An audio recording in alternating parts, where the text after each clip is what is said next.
I worked in one of the big four banks in Australia for 3 years, and here are the 3 things that I learned in that time. How you doing, champions? Basic Bogan here with another video. I'd just like to share some experiences that I learnt while working at the bank for 3 years. Because this channel is all about health and wealth. I think I learned some very interesting things about wealth, but let's get stuck straight into it. With number one is if people can see it, they will spend it. Now this applies to me too.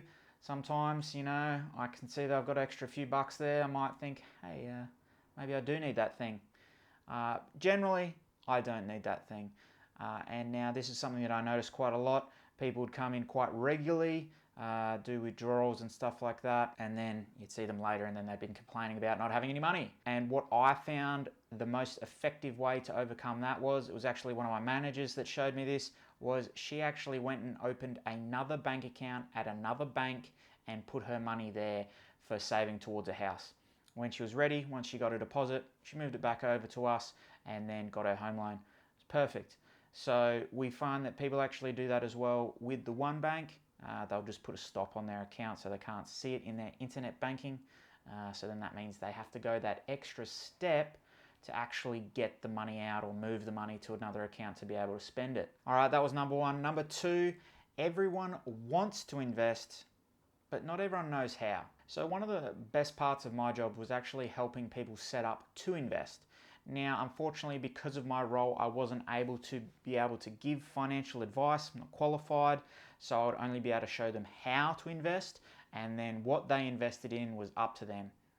Honestly, they would always ask, what do you invest in? What should I invest in? What should I look at?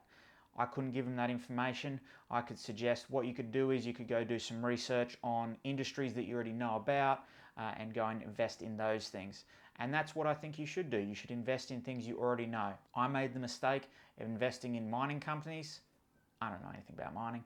I just knew that mining could go up, but unfortunately the stocks that I have bought have not. That's why I always suggest looking at something that you may already know. Guess what? I've invested in the big four banks. They've done okay. So that's worked out for me. But you've got to look at what you know so that then you can actually figure that out for yourself. Because I feel like education is the biggest thing. And I think that everyone should educate themselves on how to invest so that then they can do it themselves and not rely on other people. Because if you do it yourself, then you'll be able to know that you've made the decision, and whether it's right or wrong, you've made the decision.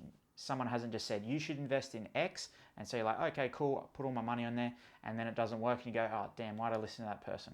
All right, that was number two. Number three is people want things now and are willing to go into debt to get them. Now, the debt thing is a very interesting conversation because some people love it, some people hate it, and it's obviously up to you, personal preference, whether you want to go and get a loan. I don't think you should go get a loan for something that is not going to help you make money. So in regards to that, a house is something that will make you money in the long run once you decide to sell it. It might be in a year's time, it might be in 30 years' time. A car could be a good investment. I know that is a depreciating asset, but it could help you get to work. So those types of things, it could help you do your job. Getting a loan for things that you don't necessarily need but want and aren't willing to save for is, I think, a bad thing. But it's again up to you. And what I found was a lot of people didn't really care when they were younger. Now, I got a $21,000 loan when I was 19. Terrible idea. Terrible idea. Now it's a great learning tool. I'm happy that I did it because it's taught me a lot. But if I could go back in time, I definitely wouldn't do it again. So that's one of those things that you've got to learn, unfortunately, the hard way in most cases, because everyone will tell you not to. I know my parents told me not to, friends told me not to, but hey, guess what? I did it anyway, and I can tell a story about it. So this is me telling you shouldn't get a loan for things that you don't need. All right, those are the 3 things that I learnt whilst working in the bank.